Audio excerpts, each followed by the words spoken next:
Boa noite e bem-vindos aos Suspeitos do Costume, o nosso podcast onde três padres conversam sobre as entrelinhas dos grandes assuntos da atualidade religiosa.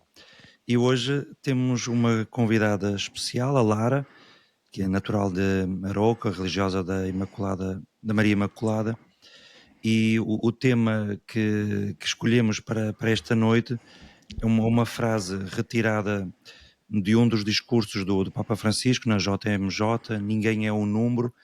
E, portanto, já se adivinha aquele que é o tema, conversar um pouco sobre os jovens, a fé, qual é a figura típica, vá lá, do jovem em Portugal, mas também este grande evento que ocorreu em Portugal, foi a JMJ, e nesse aspecto a Lara é uma convidada extraordinária porque colaborou na JMJ em Lisboa, sobretudo no Caminho 23, e atualmente também continua a trabalhar com jovens estudantes na cidade de Braga, e por isso, desde já, obrigado, Lara, por estares aqui connosco.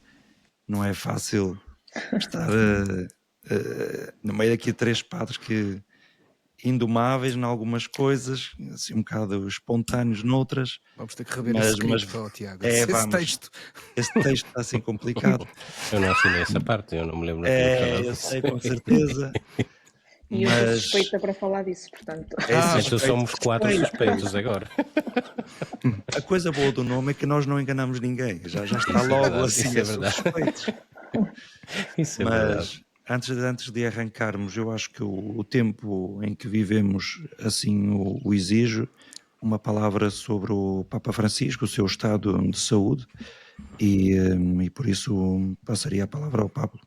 Sim, obrigado. O que nós conversamos um bocadinho era precisamente que seria oportuno começarmos por recordar aqui o Papa Francisco, que se encontra numa situação que, como a própria Santa Sé definiu, é complexa, é? Uma situação complexa de saúde, mas que hoje até houve alguns sinais encorajadores, não é? Ele hoje recebeu brevemente a primeira-ministra italiana, não é?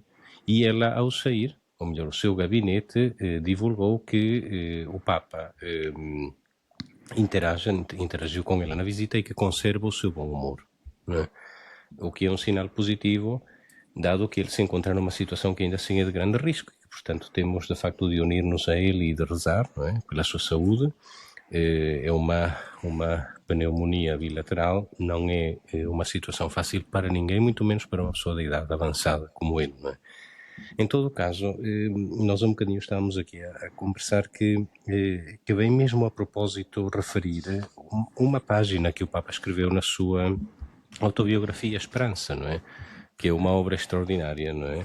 Fora do comum, de que se calhar depois, noutra ocasião, poderemos falar um pouquinho mais, mas no contexto da operação ao cólon, a que ele foi submetido em 2022, portanto há quase 3 anos, não é? Ele escreveu a seguinte reflexão no seu livro, isto está nas páginas 278 em diante para quem tiver, não é? Portanto, ele diz isto: após a operação, não é? Refletindo sobre o acontecimento, diz ele: a realidade mais simples é que sou velho. No início embaraçava-me ter de utilizar uma cadeira de rodas, mas a velhice nunca vem sozinha e tem de ser aceita tal como chega. No entanto, a Igreja governa-se com a cabeça e o coração, não com as pernas. Apoio-me sobretudo no Senhor. O seu bastão e a sua vara dão-me segurança. E se não posso correr, como quando era jovem, sei que Ele caminha diante de mim, que não me deixa, que não me abandona. É claro que, diz o Papa, cada vez que um Papa está doente, sente-se soprar um pouco um vento de conclave. Mas a realidade é que nunca pensei em renunciar. Depois continua dizendo: no início do meu pontificado tinha a sensação de que seria breve. Pensava que duraria 3 ou 4 anos, não mais. Disse-o mesmo numa conversa, não é, com uma jornalista.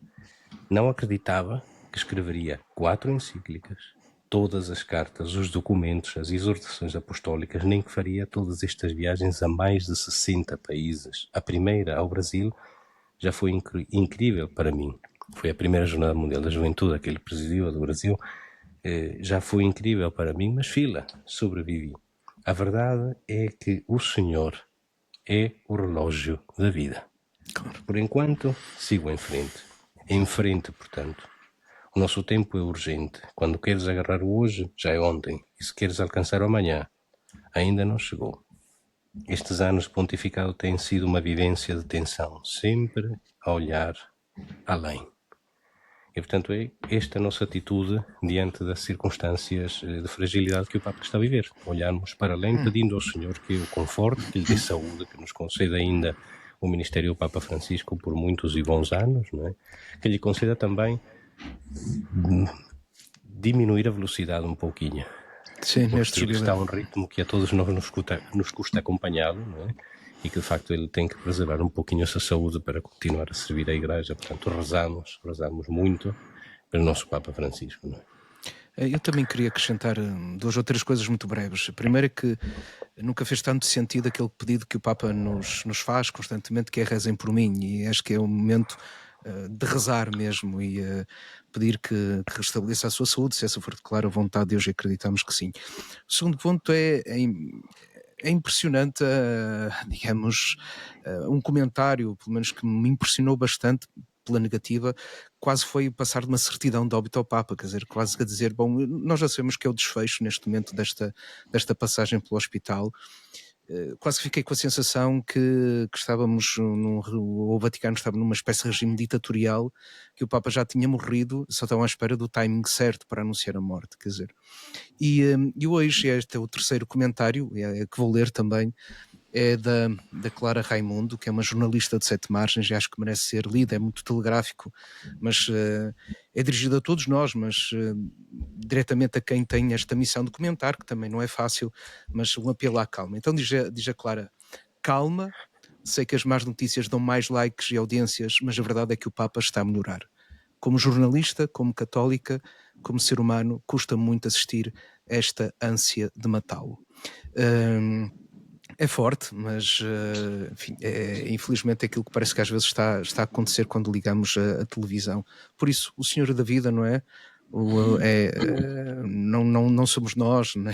E portanto vamos confiar e rezar como o Papa Francisco nos pede. E acho que agora vamos falar de jovens e do apóstolo, como dizia o Paulo hoje a anunciar o nosso podcast, o apóstolo dos jovens, não é? Tiago? Eu, da minha parte, vamos falar até quando der, não é? Que a voz não é que é a mais, mas enquanto der eu falo, depois calmo, eu passo.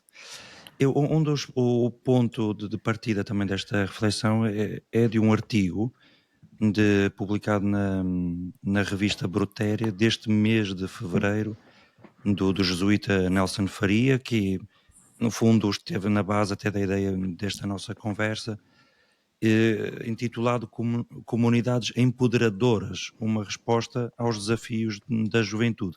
Se o Nelson estiver aqui connosco, ou porventura mais tarde também quiser também partilhar ou comentar alguma coisa, esteja à vontade. E desde logo, se calhar um dos pontos importantes que o artigo procura esclarecer e que o Nelson diz, claro que não há muitas abordagens sociológicas da sociologia e da religião, mas desde logo é esta definição de quem é um jovem, não é? Quando nós estamos a falar de jovens, de quem estamos a falar, e depois de jovens católicos, de quem são esses jovens, e porque é relevante na medida em que as decisões, as opções pastorais estão conformadas ou condicionadas por uma boa análise daquilo que temos diante de nós.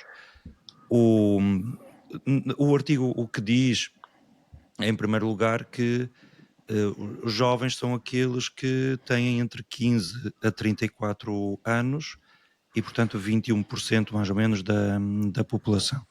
Tem muitas outras coisas interessantes e uma delas é esta de que talvez seja a geração mais empoderada e mais bem preparada de sempre, eventualmente, em Portugal. No mundo inteiro. E que por isso, e ao mesmo tempo há aqui critérios de um certo padrão que tentam justificar o porquê desta afirmação. O primeiro deles é, claro, não poderia deixar de ser a preparação académica, não é? Eu acho que perdemos a Lara, não sei. Ela tem que voltar. Correu mesmo. Ok. O que, Estou entretanto, aqui a tentar ela há de regressar. Já regressou. Diz o artigo: este estudo afirma que a geração mais bem preparada é mais comprometida de sempre, mas ao mesmo tempo é aquela que está exposta à maior precariedade e desigualdade socioeconómica, não é? E é verdade, e isso porque apesar de ter estudos académicos do mais alto nível, estamos a falar de licenciaturas, mestrados, docs, pós-docs, o ingresso desde logo no mundo do trabalho, de ter autonomia a nível de constituição da família, da sua própria casa, pagar as suas contas e por aí de ter trabalho estável, que é talvez a coisa que está mais em risco. Mas andando para a frente, e se calhar é a partir daqui que poderemos falar, o que é que ele diz? Os jovens, então, mais empoderados, têm estudos superiores, são católicos praticantes, um círculo amplo de amigos, várias experiências no estrangeiro, praticam desporto com frequência e estão numa situação económica favorável. São um dado. E são homens. Homens. Porque aqui não, sim, porque depois ele diz que, em contraste, os jovens menos empoderados tendem a ter menos educação e são mulheres. Não é? Portanto, temos esse contraste, não é? Ele está tem amigos, pouca experiência de amigos muito básico, pouca nenhuma experiência no estrangeiro, não praticam desporto e a situação económica bastante precária, não é? Agora, entrando naquilo que é o espectro religioso, então diz esse estudo que 58% dos jovens afirmam pertencer a uma religião. Desses 58, 50 dizem ser católicos, depois 3% evangélicos ou protestantes e por aí adiante. Agora, o segundo maior grupo é o dos não crentes, dos quais 13% consideram-se ateus, 12 indiferentes, 9 agnósticos. Este, se calhar, é o primeiro ponto. Isto é, ainda que sendo a partir de uma nossa percepção empírica, simplesmente daquilo que podemos observar, dizer que 58% dos jovens se sentem católicos causa surpresa? É isso que corresponde àquilo que vocês consideram ser a realidade? Ou estamos também aqui naquela velha distinção entre dizer que é católico no sentido de comungar de alguns valores próprios, específicos do catolicismo, e depois outra coisa é o compromisso com a comunidade e um compromisso mais robusto a nível de fé? Estou a dizer Lara? Eu considero que esse 50% é normal do ponto de vista da identificação com alguma fé, se calhar ainda com uma fé herdada, não é? Agora, no que é o compromisso e a vivência, se calhar é um número que me parece um bocadinho alto para o que me parece ser a realidade. Contudo, abre-nos uma janela de esperança, porque com esses 50% e com os restantes 50% temos que trabalhar, são todos. E, portanto, acho que aqui há uma clara, ou seja, o estudo mais à frente vai falar disso também, não é? Do compromisso e da vida espiritual ou da vida de oração, e aí é onde temos que realmente medir o pulso dos jovens e da Igreja em relação aos jovens. Pablo.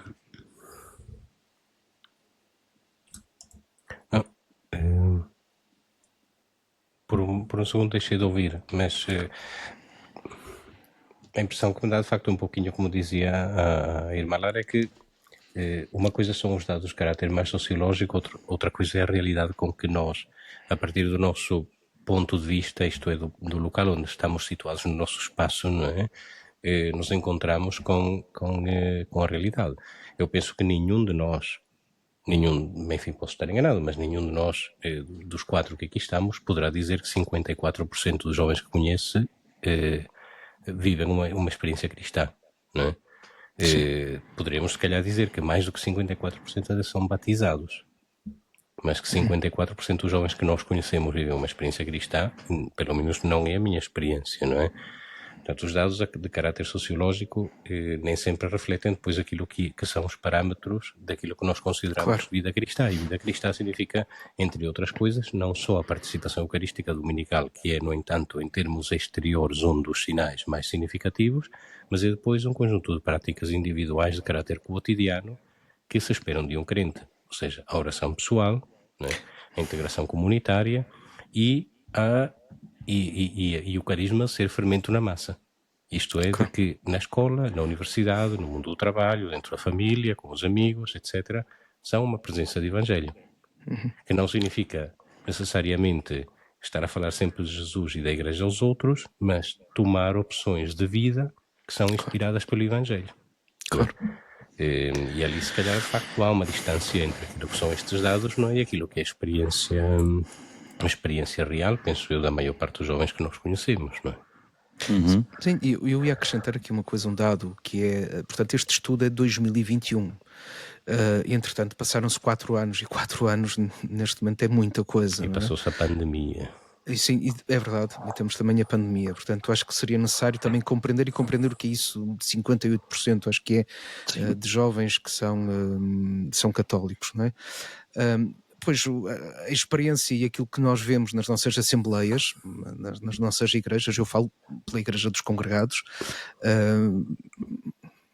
eu acho que sou dos mais jovens e já não estou entre os jovens, ou seja, já lá vai. Não estás, não. A barba branca não engana. O cabelo lá se foi. E portanto, é essa, mas é outros momentos. Há dias que brincava com o Tiago, a falar a sério. Vi algumas das nossas. É só ligar a televisão no domingo de manhã, não é? Às vezes até penso o quanto positivo. É sempre positivo, não é? Para as pessoas que estão doentes e que não se possam deslocar às igrejas, mas vemos como é que estão as nossas assembleias constituídas. Mas vemos outros momentos até de grandes eventos. Penso nas peregrinações neste ano jubilar e eu vejo os vídeos, vejo fotografias e os jovens não lá estão, não é? Claro que depois há grandes eventos. Bom, eu acho que não é questão de ser pessimista, é que nós temos que partir da realidade, quer dizer, é um bom diagnóstico, é aquilo que pode depois ajudar-nos a ver de que modo nós podemos chegar. Um outro dado que me parece importante é este que o Tiago frisou logo de início, que é, e o próprio Nelson fala logo no início do seu artigo, não é? O que é que significa esta palavra juventude, não é? E nós percebemos que é um mosaico, não é? Que não é propriamente uma realidade uniforme.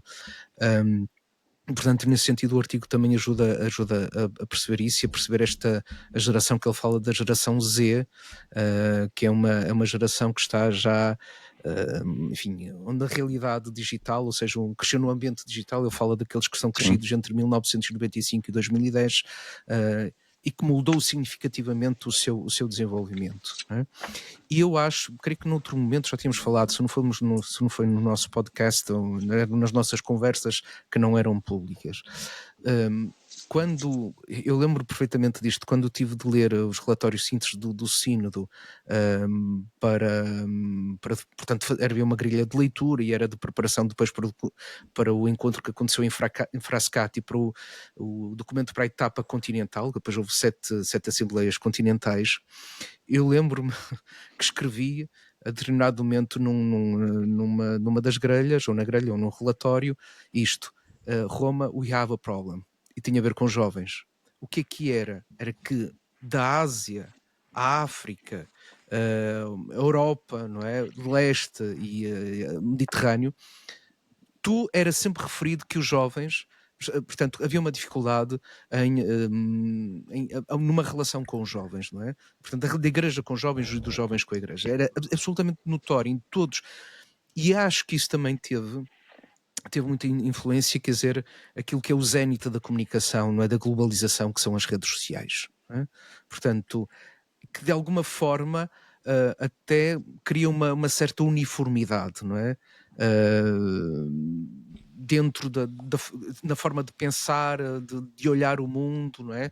E, portanto, mesmo um dos que me impressionam, porque agora os relatórios são públicos, mesmo em Timor-Leste, não é? Que é uma igreja jovem, já falavam disso, não é?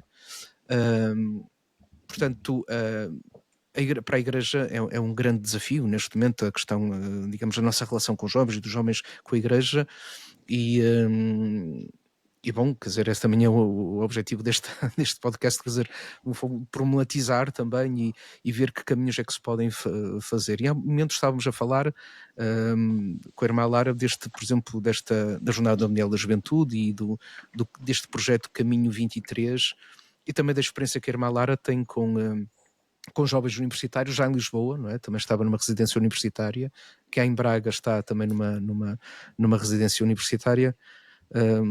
Irmã Lara, o que é isso, esse Caminho 23 que nasceu e que estavas a falar antes de entrarmos em direto, que te impressionou essa experiência e que, digamos assim, o que é que tu podes dizer que isto funciona e de facto há um caminho que se consegue fazer com os jovens e está demonstrado, não é? Demonstrado porque se vê, não é?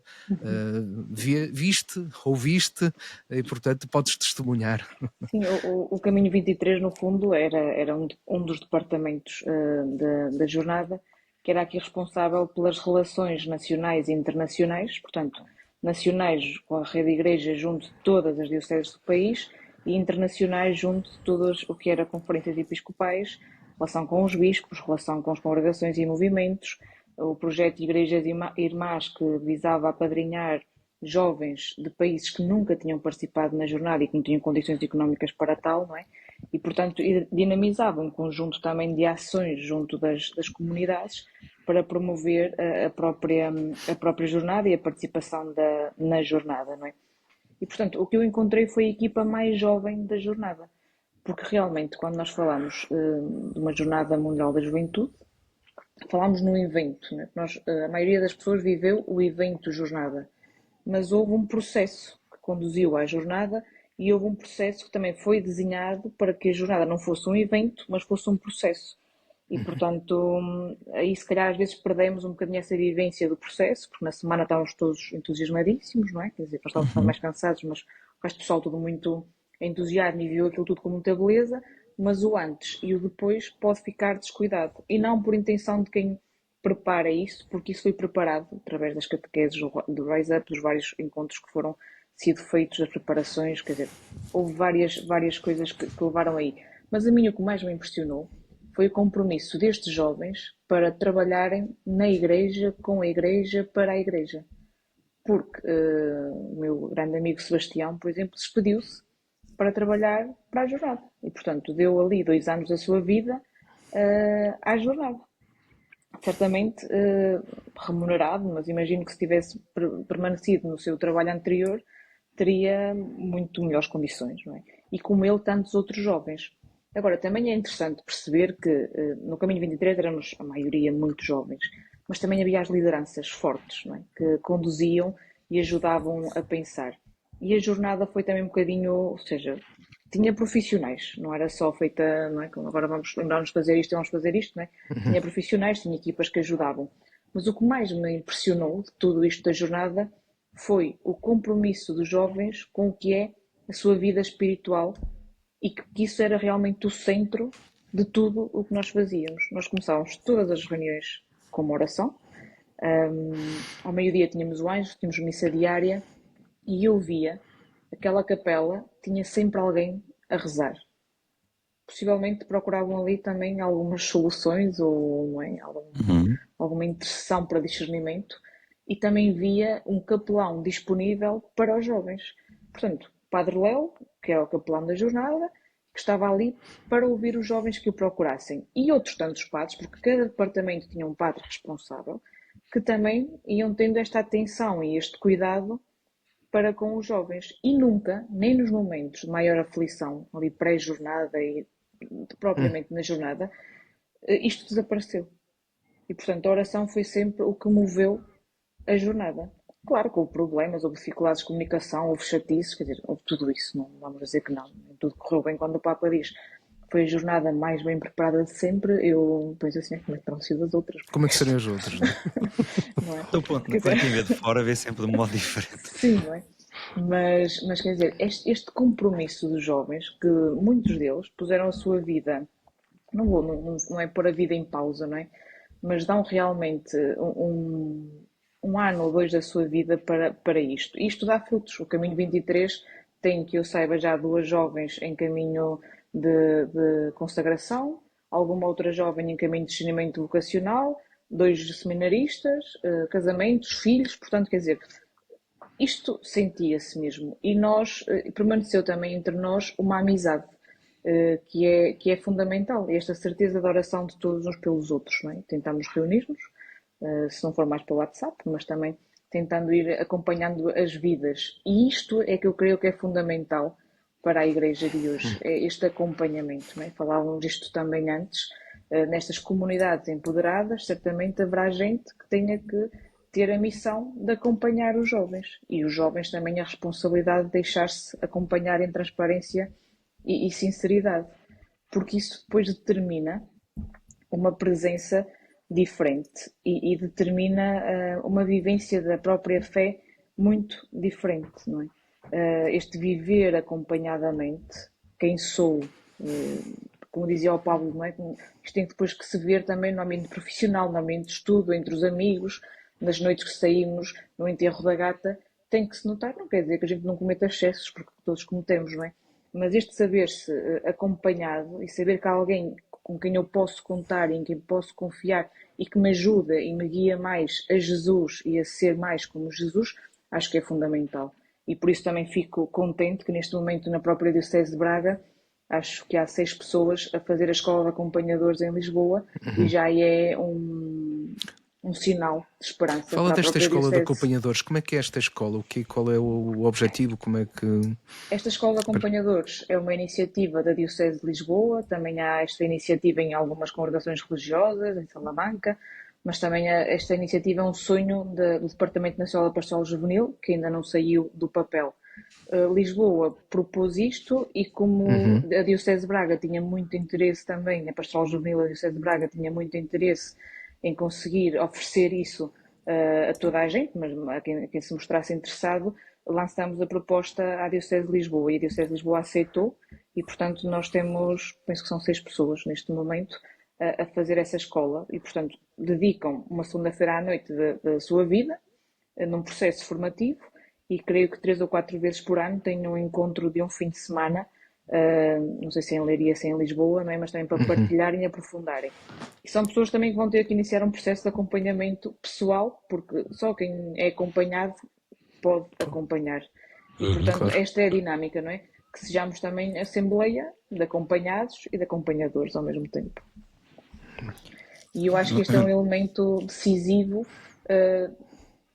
porque também da minha experiência com os jovens, pronto, nós temos também esta espiritualidade naciana e temos muito dentro este acompanhar as jovens, não é? E da minha experiência com as jovens... Aí a vossa congregação tem essa...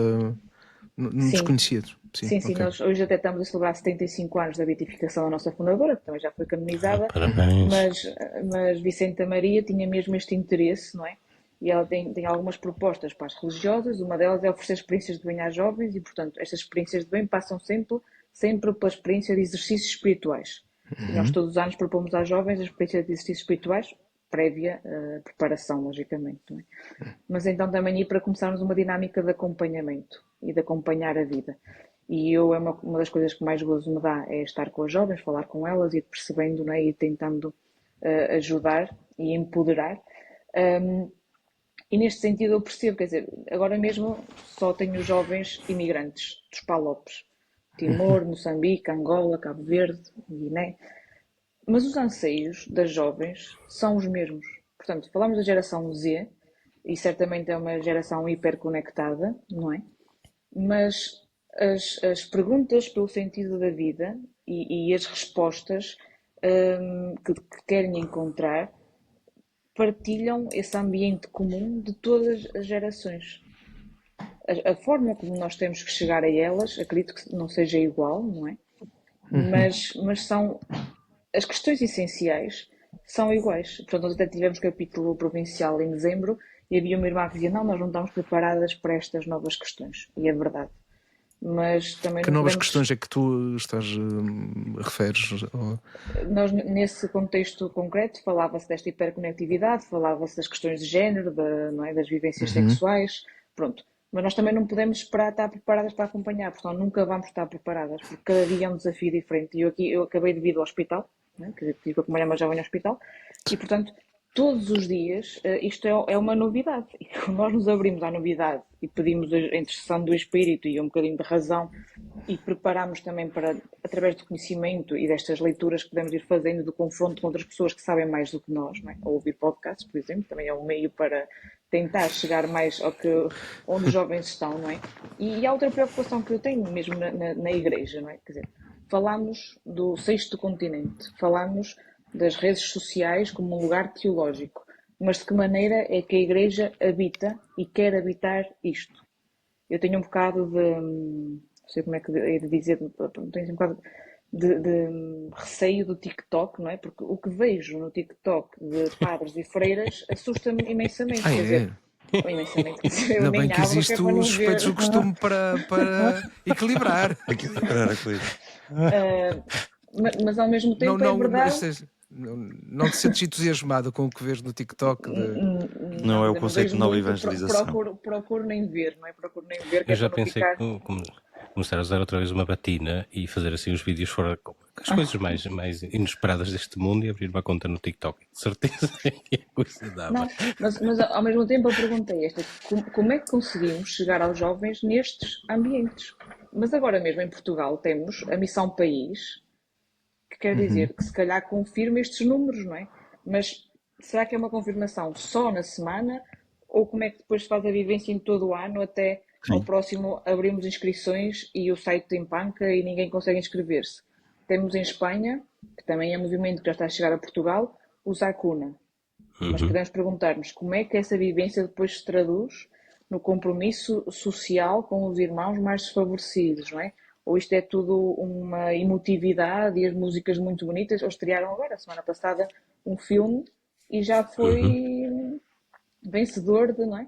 Quer dizer, mas Aqui, realmente... Sim. Lara, acho que há duas ideias que se podem intersetar na sequência do que estás a dizer, não é?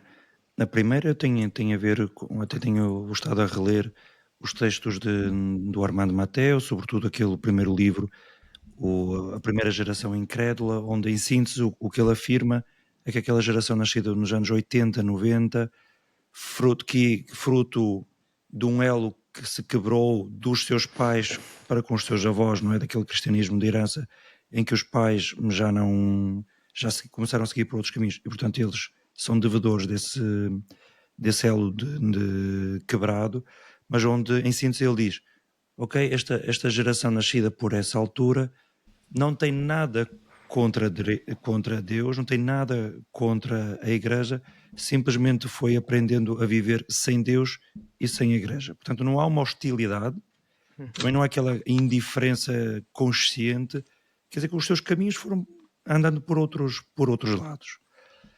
O que o estudo do Nelson, que o Nelson traz, também é interessante na medida em que diz que 75% dos jovens não são indiferentes à ideia de Deus e 87% não é hostil à convicção de que há uma sede no sentido de encontrar a sua convicção.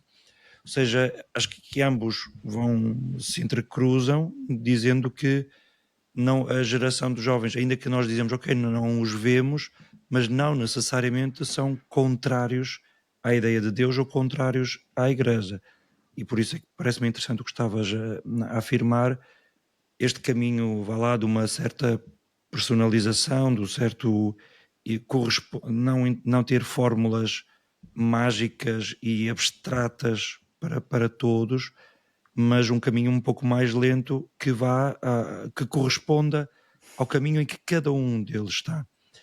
E diga-se de passagem, penso que o resquício deste modelo falido que temos em igreja é ainda o que vamos perpetuando, por exemplo, com o crisma, pensando insistindo nesta ideia de que há um caminho pré-formatado para todos os jovens, que há uma maturidade humana e uma maturidade espiritual que se atinge abstratamente em todos aos 16 anos, que ao mesmo tempo forçámos-los a serem atores de uma solenidade de uma comunidade, tendo em vista ou no contexto de uma visita de um bispo, e que depois todo este ambiente, ou parte do ambiente que é de algum modo artificial, colapsa na ressaca da visita pastoral, que é o pós-crisma, que é a festa da despedida, como se vai dizendo.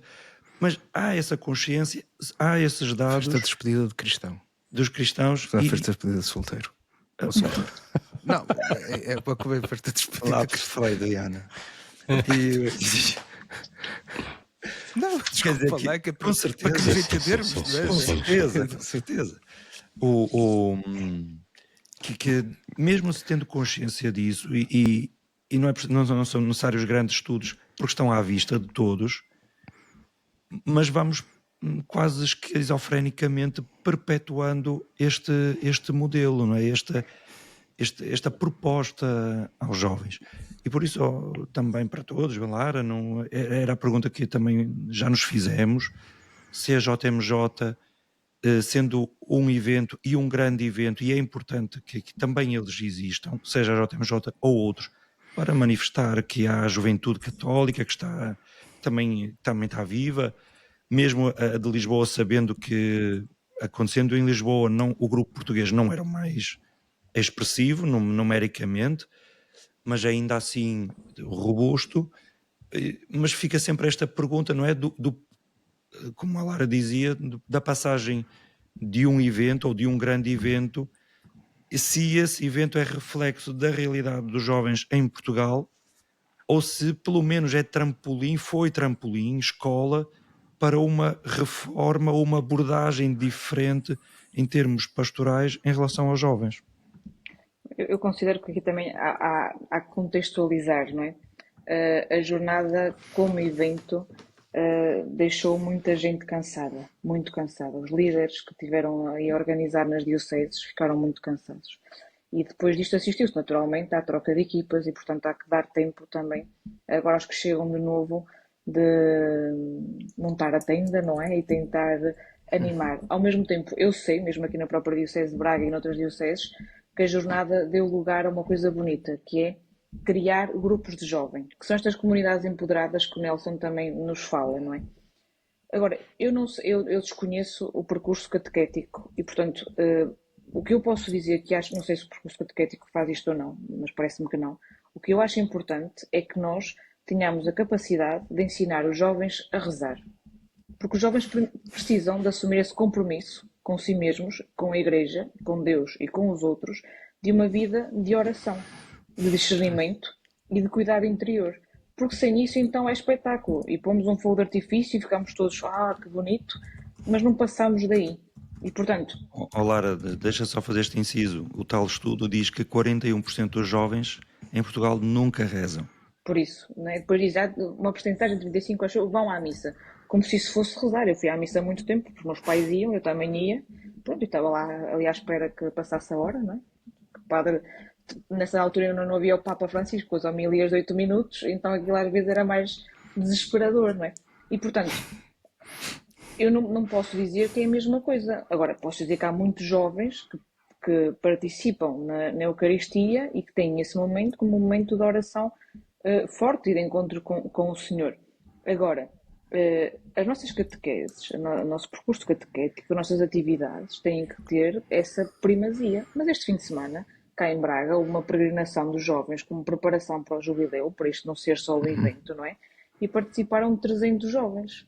E eu assisti a um momento muito bonito de adoração eucarística em que muitos dos jovens se levantaram e foram confessar-se, muitos mesmo. Eu fiquei surpreendida, nunca pensei que fossem tantos. Ainda por cima aquilo foi na capela da Imaculada, não é? E, portanto, toda a gente via quem é que se ia confessar, ou seja, os colegas viam que os outros iam confessar-se. Claro. E eu, em vez de ser um momento, vou morrer tipo, tu vais confessar, não, levanto-me a seguir a ti para ir também. Isso foi uma coisa que me impressionou muito e que me deixou feliz e, portanto, acho que podemos continuar a apostar nestes momentos. Agora, depois também falta, não sei se da parte dos párocos, dos responsáveis dos grupos, esse apoio, porque não é fácil vir a Braga, não é porque falamos da Diocese, não falo da cidade, não é fácil vir a Braga, não é fácil ir a Guimarães, não é fácil ir a Amares, não é fácil ir a Lisboa, quer dizer, não é fácil ir a Lamego, e às vezes, infelizmente, também na igreja, não é? A pergunta primeira é quantos jovens, depois de uma atividade, é quantos jovens participaram. Antes da atividade é quanto custa e quem paga. E, portanto, se a igreja e se as comunidades paroquiais também querem que os seus jovens possam participar no seu orçamento, também devem pôr, não é? Fazem orçamento, acho eu, devem pôr atividades com os jovens X. E se calhar não pôr todo o peso na participação da parte dos jovens. Eu agora assisto, eu próprio andei a vender rifas, para ir ao jubileu vou levar 3 timorenses e 2 portuguesas aqui da residência ao jubileu, tive que vender rifas porque elas não têm condições de pagar, muitos dos nossos jovens não têm condições de pagar. Como é que as comunidades se mobilizam para ajudar estes jovens a participar, tendo também o compromisso da parte dos jovens de que não vão em turismo, que isso também é importante, não é? Porque, e às vezes é difícil fazer esta distinção. Por exemplo, vamos a Roma, que bonito, aqui o Coliseu. É bonito fazer esta distinção. Mas, e tudo isto seja como um processo interior, não é? De que a comunidade acredita nos jovens, porque isso é outro problema. Às vezes até há jovens que fazem parte de algumas comunidades paroquiais, mas não têm espaço. E não é só porque o pároco não quer, porque às vezes o pároco até quer, mas não é o pároco que manda mais nas paróquias. Muitas vezes. E ligando ao que estavas a dizer na questão da oração e na parte final até deste artigo, tal geração Z, da hiperconectividade, das aplicações, mas qual é o teu sentimento relativamente, por exemplo, ao uso de aplicações como Passa a Rezar ou Halo, ou quer dizer, tantas outras, dão fruto nesta questão de ajudar aos jovens a um modo diferente, vá lá, de rezar, intersetando com o cotidiano? O Passo a Rezar começou há 15 anos. Eu há 15 anos que uso o Passo a Rezar, não uso todos os dias, não é? Mas no início até usava com mais regularidade. Às vezes também eu rezando vou em espanhol, porque às vezes gosto mais das músicas.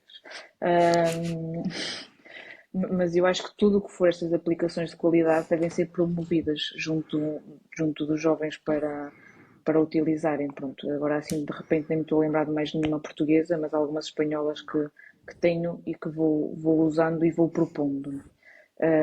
E acho, ou seja, e também de sermos nós capazes de passarmos estes recursos para os jovens, porque realmente é preciso, eles não vão procurar isto, é raro que vão procurar isto, não é?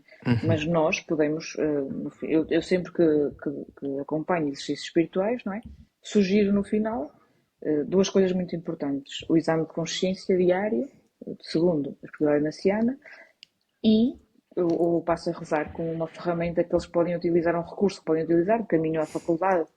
Pronto, e já é assim, são os seus 15 minutos de oração que vão mudar o dia, porque eu não estou a pedir que os jovens rezem 2 horas diárias, não estou a pedir isso, mas 20 minutos, 30 minutos diários, se calhar, deixam de usar o Instagram e podem fazer a sua oração pessoal, pronto, mas sempre também depois propor o acompanhamento, e portanto nós aqui necessitamos mesmo de comunidades que estejam mais preparadas e mais disponíveis para acompanhar. E acho que isso também se vai cuidando nas novas formações no seminário, nos seminários portugueses, vai-se tendo espero que se tenha esta sensibilidade para isto, a importância de acompanhar, de fazer caminho com. Não é uma imagem muito bonita dos discípulos de Emaús, que é sobre o acompanhamento, e realmente é isso, é estar ao lado, nem é indicar, é mesmo só que o jovem saiba que estamos ao lado e que possa abrir-se connosco, confrontar, pedir ajuda se assim necessitar, ou partilhar a vida, a alegria também, porque muitas vezes ligam, eu tenho jovens de Lisboa que muitas vezes me ligam, não é? Para partilhar alegrias, e portanto isso é o melhor que podemos ter.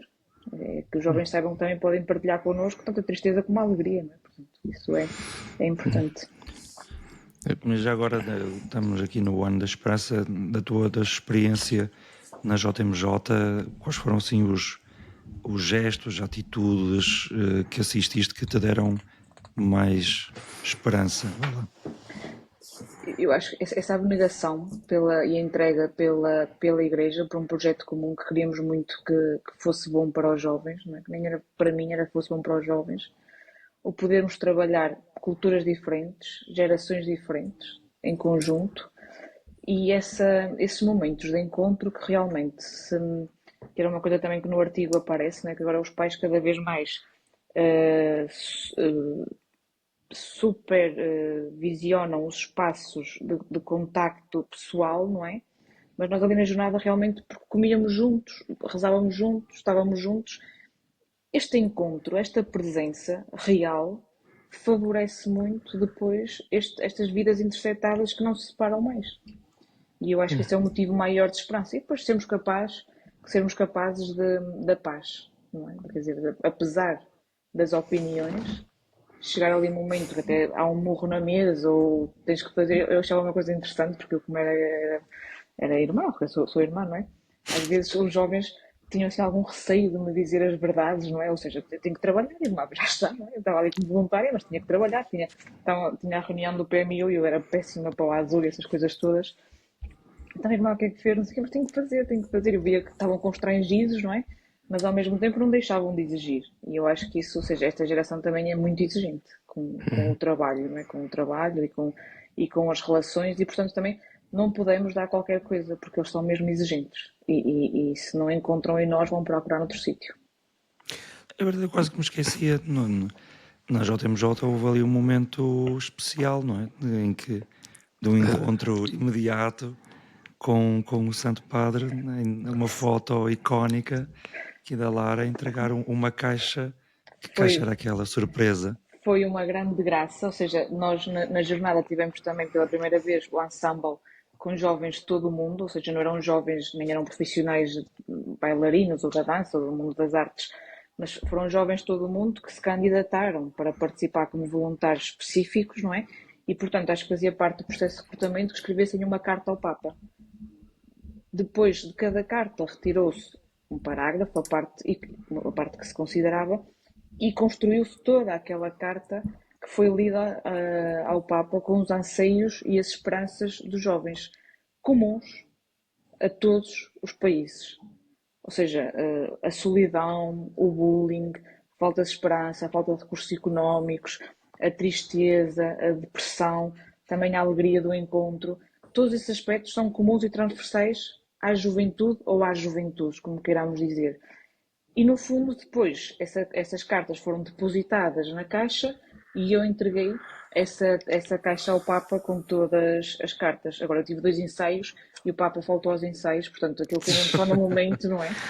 E, portanto, eu não sabia se entregar a caixa ao Papa, ao secretário, o que quer que fosse. Então, quando ia subir e vi o Papa a levantar-se, também para mim foi uma grande alegria, não é? Quer dizer, naquele momento o mundo para, e eu já vi várias vezes o vídeo no YouTube, às vezes preciso ir lá ver outra vez, falo a pé. Mas naquele momento são poucos segundos, não é? Mas quando estamos ali, o mundo realmente para, não há nada mais. E há um Papa próximo, não é? Que te pergunta o nome, que pergunta o que fazes, quem é que tu és, não é? Quer dizer, rapidamente, não é? E depois até houve um meme feito sobre mim, porque o Papa dá-me uma chapadinha e havia um meme que era a chapadinha. Vocês não receberam, mas eu recebi. E portanto, quer dizer, não é? Temos que recuperar isso. Olha, se eu posso interromper, de facto aqui na página 352 da biografia do Papa ele diz que os 2 momentos mais importantes do seu ministério foi quando recebeu 2 caixas, uma das mãos de Bento XVI e a outra das mãos da irmã Lara. São as duas caixas mais importantes que ele já recebeu. Uma que lhe deu muitas dores de cabeça, a outra que lhe deu imensas alegrias, portanto... Uma caixa branca e uma caixa azul. Exatamente, é isso. Não sei se posso também aproveitar, porque eu vejo que a hora está bastante avançada, não é? Mas há um par de coisas que a mim sempre me inquietaram no que diz respeito ao trabalho da pastoral juvenil e que gostava de partilhar. Uma delas é, eu vejo sempre uma enorme confusão que se entende pelas dificuldades pastorais relacionadas com a pastoral juvenil, que é a tentação das comunidades cristãs, tanto das paróquias como das dioceses, não é? De transformar a pastoral juvenil numa pastoral para adolescentes, porque é muito mais fácil encher os eventos ou as atividades de adolescentes do que de jovens. Mas esta é uma... e, portanto, quando estamos a falar de adolescentes, estamos a falar de gente abaixo dos 18 anos. Não é?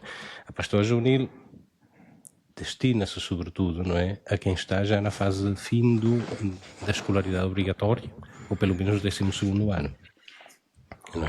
Portanto, quem já está a entrar numa fase de vida completamente diferente. Não é? Mas essa é a faixa etária à qual a pastoral juvenil e as paróquias e as dioceses mais dificuldade têm de chegar e, portanto, facilmente caem na tentação de encher os eventos com gente muito mais nova, o que é nefasto para os dois grupos, porque para os mais novos a queimar etapas e para os mais velhos torna as propostas não apetecíveis. Não é? E, portanto, esta é uma das dificuldades que eu vejo que a pastoral juvenil enfrenta sempre. A outra é o eterno começar de zero. Aquilo que a irmã Lara um bocadinho disse a propósito de no fim das jornadas mundiais houve uma renovação enorme das equipas. Uma parte das equipas acabaram por ser algumas pessoas que já estavam na equipa que passaram a ficar como responsáveis, mas o que acontece é que depois facilmente não há memória nas equipas de pastoral juvenil. E, portanto, muitas vezes está-se a começar de zero com a pretensão da descoberta da dinamite, não é? Que já foi aplicada pelas equipas anteriores. Esta descoberta contínua da dinamite também é importante, porque aquilo que funcionou ou não funcionou pode funcionar. Não é? Portanto, esta necessidade de recomeçar sempre é muito necessária. Mas, ao mesmo tempo, comporta também um risco de estarmos sempre a começar a partir do zero. E isto diz respeito particularmente às lideranças. E esse é outro dos desafios da pastoral juvenil, o que eu vejo, ou seja, a formação das lideranças é muito difícil. É uma formação que tem de ser de caráter pastoral, tem de ser de caráter teológico, atenção. Porque esta é talvez uma das dimensões que mais se desconta, isto é, que os responsáveis da pastoral juvenil não têm necessidade de ter formação teológica, e têm uma necessidade enorme. Não só para não dizer asneiras, mas para depois serem capazes de poder prestar esse mesmo acompanhamento de que tanto se fala. E isso implica investimento das paróquias, como a irmã Lara referiu, não é? Da questão económica, não é? Que isso seja previsto no orçamento, como das dioceses e da Conferência Episcopal em geral. Ou seja, a necessidade de um investimento de recursos humanos e materiais na pastoral juvenil. E eu costumava brincar a dizer que a pastoral juvenil é a pastoral dos pobres, na verdade. Porque todas as pastorais é aquelas que menos recursos têm, à qual se dedicam menos recursos. Né? Portanto, isto parece-me que é também um âmbito no qual há muito a investir, a fazer. Né? Finalmente, eu se calhar, numa tentativa talvez de utilizar uma palavra mais acessível ou de desmistificar a ideia do acompanhamento, eu chamar-lhe-ia de uma outra forma. É claro que há diferentes níveis de acompanhamento, mas uma das formas de fazer acompanhamento chama-se simplesmente a presença. Não é? E aquilo que a irmã Lara um bocadinho falou, ou seja, o acompanhamento de facto requer formação, mas o acompanhamento começa pela presença, ou seja, nunca se chega à fase do acompanhamento sem a presença dos agentes pastorais, sejam os responsáveis dos grupos de jovens, sejam os catequistas, sejam sobretudo os párocos e os consagrados, da vida masculina e feminina, que estejam presentes na vida dos jovens. Não é? E isso implica a disponibilidade de, não vou dizer perder, mas de queimar o tempo a estar com os jovens, até nas circunstâncias em que parecem mais banais ou menos necessárias. Ou seja, o agente pastoral, que o único tempo que passa com os jovens é quando está numa atividade pastoral, não está a acompanhar, não está presente. E a necessidade de presença passa por estar também a tomar café, também por estar nos momentos em que são pastoralmente irrelevantes, mas são os momentos nos quais em que a vida acontece e que preparam para que depois possa haver interesse, possa haver no mesmo número de telefone o número de telefone do pároco, da religiosa, do catequista, etc., que permite incluir nos grupos de WhatsApp e nos momentos em que a necessidade de acompanhamento se apresenta, haver já uma ponte construída que permite esse chegar lá. Né? Portanto, essa ideia da presença, eu penso que é muito necessária para que se possa chegar a um processo de facto de acompanhamento, não é? Que esse é individualizado, não é? Mas que começa sempre por essa presença, por vezes parece completamente irrelevante, mas é onde a vida acontece, não é? A última coisa que eu gostava se calhar de referir era a capacidade de nos deixarmos surpreender, não é? A irmã Lara falou um bocadinho precisamente do impacto que o momento de adoração eucarística pode ter na vida dos jovens, não é? Eu lembro-me uma coisa que me aconteceu há muitos anos, não é? Num certo evento internacional, em que eu tinha ficado numa casa com 2 ou 3 jovens, e a uma certa altura do dia, portanto de manhã, tínhamos de encontrar-nos todos frente à catedral para irmos a fazer a oração da manhã, etc, etc. E aquele dia foi um dia muito cheio. Portanto, houve a oração da manhã, depois houve a catequese, depois houve um encontro com o bispo, depois houve uma Eucaristia, depois de tarde houve atividades turísticas, fomos visitar uns monumentos, depois até fomos ao Rio, depois houve um jantar na paróquia todas as pessoas e tal, depois à noite houve um sarau cultural, foi um dia super cheio. Não é? Depois à noite, quando finalmente já estávamos na família de acolhimento, não é? Eu perguntei aos jovens, não é? E qual foi o momento do dia que vos marcou mais e tal, a primeira coisa que vos vem à cabeça? E diz um deles, não é? Foi a adoração ao Santíssimo. E Deus dizer com vergonha que eu não me lembrava. Ou seja, a adoração ao Santíssimo foi... Nós chegámos uns minutos mais cedo à catedral, antes da oração da manhã, e entramos. E o Santíssimo estava exposto. Portanto, estivemos ali à espera que chegasse o resto do grupo. Eu confesso que não me lembrava sequer que tínhamos lá entrado. Mas para aqueles jovens foi um dos momentos mais marcantes do dia, não é? Portanto, essa capacidade de nos deixarmos surpreender e simplesmente de propor, de apresentar esse encontro com o Senhor, às vezes tão simples e silencioso, e que acaba por ser mais efetivo do que muitas das nossas pirotecnias pastorais. Obrigado. Só respeito isto, também estava a dizer outra coisa que também me preocupa. Também assisto em novos movimentos um excesso de adoração eucarística, desculpem dizer excesso, mas esse julgamento, não é? Mas depois não se traduz num compromisso verdadeiro com quem temos perto, não é? E, portanto, é uma preocupação que eu tenho, também por experiência aqui com algumas jovens da residência e outros sítios, não é? Mas há quase como que não sei como dizer. Vou-lhe dar, desculpa lá, vou dar uma ajuda. Foguetão da espiritualidade. Exatamente. Depois da pirotecnia litúrgica, foguetão da espiritualidade. Às vezes apanha-se esse foguetão e mete-nos a níveis estratosféricos. Mas depois não nos cola a realidade. Depois, quer dizer, tenho uma pessoa ao meu lado que está a precisar de um olá e não sou capaz de o dar. Assim, coisas tão simples quanto estas. Eu vivo numa realidade muito concreta e, portanto, eu observo isto. E, portanto, ou seja, o grande desafio é o do equilíbrio também, não é? Quer dizer, é o mais difícil, mas o grande desafio é conseguirmos o ponto de equilíbrio entre uma coisa e outra. E foi isto que foi tão bonito na jornada, porque realmente havia este equilíbrio, porque havia um projeto comum que estava a ser desenhado com os jovens para os jovens, que é outro desafio já muito antigo na igreja, não é? Que é deixar os jovens participar, não ser só, não chamá-los só para cantar na missa, fazer mais coisinhas com eles, não é? E portanto que depois também possam cantar, mas que lhes demos espaço verdadeiro de participação, com tudo o que isso depois vai implicar das nossas comunidades no dia a dia. Sim, eu pegava, sim, posso já pegar desde aí até o último sínodo sobre os jovens, falava mesmo a participação dos jovens, não é? Cristo vive e te fala mesmo isso, da participação dos jovens, e que é fundamental, e não sempre colocar até, há vários chavões sobre a pastoral juvenil, uma delas, ou quando se dirigimos aos jovens, é que os jovens são o futuro, mas esquecemos que eles são um presente, não é? Ou fazê-los presente. E também aquilo que o Pablo dizia, e da adoração ao Santíssimo Sacramento, um dos momentos mais extraordinários, eu estava lá também na vigília, foi precisamente a adoração do Santíssimo Sacramento, o silêncio absoluto de 1,5 milhão de jovens. Portanto, quando nós falamos de surpresas, não achamos ou sermos surpreendidos, aquilo é um dos grandes momentos da Jornada Mundial da Juventude, um momento de adoração, não é? Aquele silêncio. Havia uma ligeira brisa, mas basicamente não sabia mais nada. Temos alguns comentários aqui também, eu vou começar a ler, são 3 comentários. Primeiro aqui do Miguel,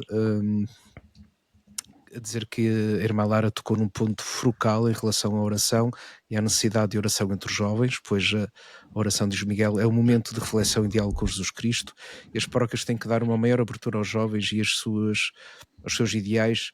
Concordo plenamente com o discurso e a opinião que preferiu. Um abraço fraterno. Elisete, que diz: confesso que há necessidade de se criar atividades para os jovens fora do contexto paroquial, isto é, primeiro, caminhadas de oração e atividades lúdicas alusivas ao objetivo dessa caminhada.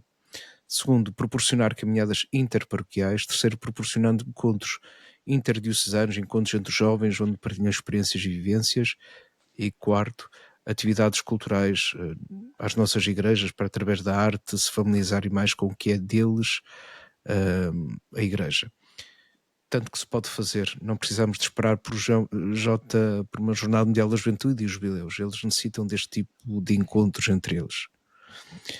Por último, Marcelo, percebo que um grande desafio é não ter um discipulado de acompanhamento dos jovens de forma interpastoral, dar também aos jovens a possibilidade de contribuir não só no que respeita à atividade de jovens, dar a possibilidade de receber o contributo dos jovens também em outras realidades da vida pastoral, com a visão própria que eles têm. Assim, são estes os comentários que gostaria de tocar. Espero não escandalizar, mas também acho, por exemplo, que uma atividade bonita seria fazermos um desafio, um pé com cerveja.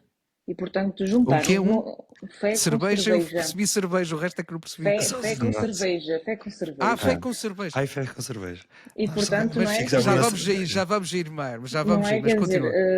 Juntar-nos com os jovens, vamos jantar fora, porque nesses ambientes também de mais descontração saem temas importantes que depois podem orientar os nossos processos pastorais com os mesmos. Às vezes, nesses ambientes mais rígidos, de encontro semanal ou numa sala, não é? Ou numa caminhada, podem ser coisas importantes, isso é importante, mas temos que realmente começar também a não querer só trazer os jovens para nós e nós também irmos habitar os espaços onde os jovens podem estar. Não? Portanto, podemos fazer no Café Viana e eu participo, está bem? Uma partilha do que fazem aqui, precisamente um dos grupos de jovens aqui em Cambridge, é que eles têm os encontros de 15 em 15 dias. Um encontro é de caráter doutrinal ou temático. O encontro seguinte chama-se o social e é ir para um pub, para um bar e encontrar simplesmente para conversar, para tomar uma cerveja, etc. E depois o terceiro encontro, daí por outros 15 dias, é o momento de oração. Fazem 3 encontros diferentes cada 15 dias, não é? E um deles é literalmente ir para o bar ou ver um filme, umas pipocas e tal, mas normalmente é num pub, não é? E o pessoal aparece livremente. Eu pessoalmente faria mais um fé e whisky, mas isso é uma opção pessoal. Portanto... O Nelson também fala no artigo dele, dá o exemplo do cum, não é? Do ad íntimo, como este cuidado interior, o ad intra, como este cuidado da casa, espaço, e o ad extra, como este testemunho. Se calhar também a sociedade precisa de um testemunho dos católicos noutros espaços. Sim, eu estava aqui à procura, porque há uma paróquia que é em Porto Vecchio, que é de São João Batista, que é na Córcega, em que eles têm o aperitivo, não é? Portanto, o aperitivo, eu acho que é depois da missa, não é? No momento de encontro, e portanto aí é mais, pode ser whisky, pode ser cerveja, pode ser aquilo, pode ser gin, pode ser mais barato, mas pronto, o que vocês quiserem. Pastice, seja o que for, mas sim, são esses tais momentos também informais que falava o Pablo, não é? De diálogo, não é? Assim, uma coisa muito informal, mas onde está a vida e onde também nos vamos conhecendo, não é? Assim, num momento mais descontraído. De facto, isso, quer dizer, que é também às vezes um novo adro, não é? Porque as nossas igrejas, eu acho que, por exemplo, quando falas nisso, eu penso na importância do adro, que já não é tão valorizado pelos jovens, mas que precisam de espaços, porque o adro devia ser, eu costumo dizer, elevado a património imaterial da humanidade, material e imaterial da humanidade, porque era um espaço de encontro das pessoas antes e depois da missa, não é? E que é tão importante quanto, enfim, vamos colocar as coisas no seu devido sítio, como o espaço da igreja, não é? O espaço de culto. Hoje, para além do adro, precisamos nos espaços, se há essa possibilidade. Aliás, eu e o Tiago temos um sonho, não sei se a Universidade do Minho quer vender, mas também não temos dinheiro, mas enfim, podemos fazer um crowdfunding, era comprar precisamente aquilo que era dos oratorianos, do colégio, não é? Ao lado. Nós sabemos o que fazer com aquilo, e se calhar até lhe dar um melhor destino, e melhor sim não diria, mas pelo menos pintar aquelas portas e pintar aquela fachada. Já agora aproveito, não é?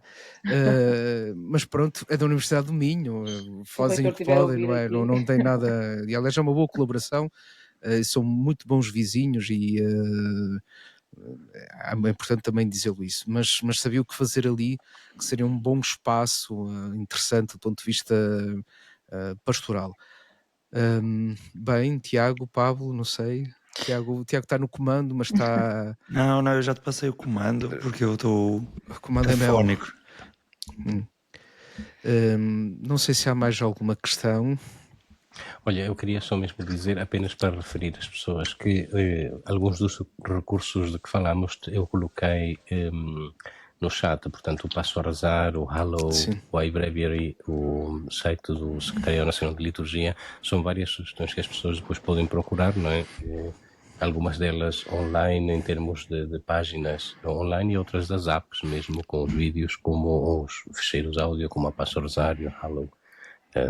Portanto, são recursos que são de facto muito úteis para a oração.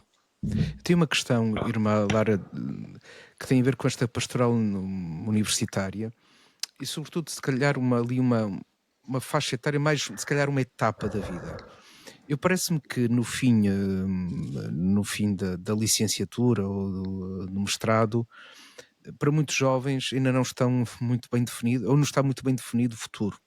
Ou seja, muitos deles chegam ao fim, ok, era este curso que eu queria fazer, não estou a dizer que se enganaram, alguns entretanto também vão percebendo que não é bem aquilo, mudam, outros, já ali, não da tua experiência, não te parece que ali que nesta etapa não é terreno fértil para algumas interrogações, para colocar a questão vocacional a um nível mais profundo, mais maduro? A partir dos 25, não é? E também por isso os nossos amigos jesuítas, que são pioneiros em tudo isto, têm, acho que é a geração K. E, portanto, neste momento estão a dedicar-se muito a essa geração faixa. K, explica lá eu o acho que é a geração K. Eu não sei explicar, mas o que tenho lido, não é? Eles são grupos já específicos de acompanhamento para jovens dessa idade. São jovens profissionais que ainda não estão necessariamente casados, nem têm habitação própria, né, que é outro problema atualmente, e que o estudo do Nelson também nos fala um bocadinho disso. Né? Antigamente, aos 25 anos, havia um percurso de vida esperado, que neste momento não é o mesmo.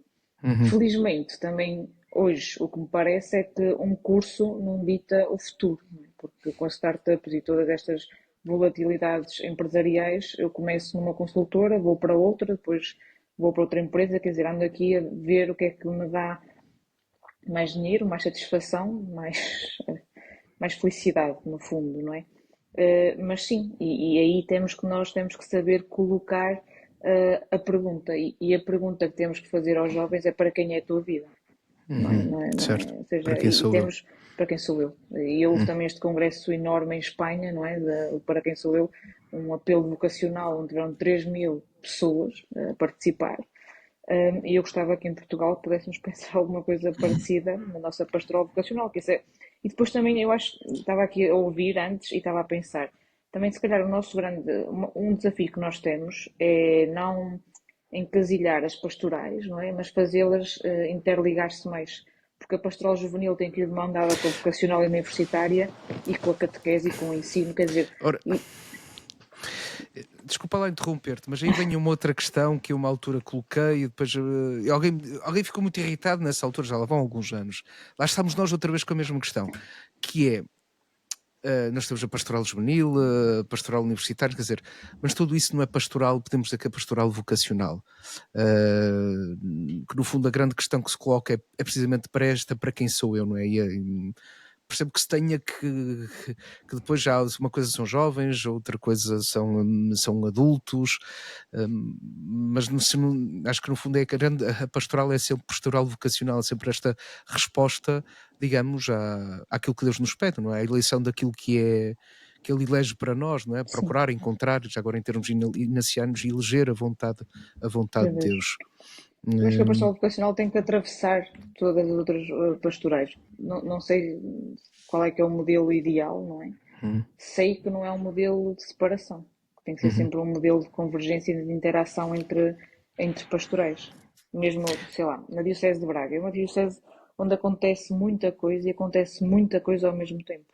e a determinado momento é difícil também até que haja participação, porque as pessoas não sabem por onde. Ou seja, eu sou catequista, eu tenho idade ao pastoral juvenil, eu até gostava de ir a um encontro de pastoral vocacional, que pronto, infelizmente não se vê muitos jovens nos encontros pastorais vocacionais da Diocese, e temos aqui Sentes-te tudo, dividido. Eu acho que percebo o que estás a dizer, quer dizer, o que é que eu vou, não é? Há muita coisa, eu tenho claro o que é que eu vou, não é? Mas realmente há muita oferta e às vezes temos que começar a convergir mais na oferta e não andamos aqui a disputar troféus de quem é que fez mais e organizou mais, não? Quer dizer, vamos juntar-nos todos à mesa e organizar o banquete em conjunto. Muito bem, Paulo, gostei. Temos que sim, vamos terminar. Mas vamos, o Alberto tem aqui um comentário, só e a Elizabeth, assim, dois muito. O Alberto a dizer também é importante integrar os jovens com as outras gerações, atividades intergeracionais, incluindo também os deficientes, todos se ajudando e caminhando. E Elizabeth Carvalho, da REMOP, a Rede Mundial de Oração do Papa, excelente conversa, e não esquecer o momento publicitário. Gostei muito de ouvir a irmã Lara. Isso é o mais importante. Obrigado por falarem e recomendarem o Passo a Rezar, que está a fazer 15 anos.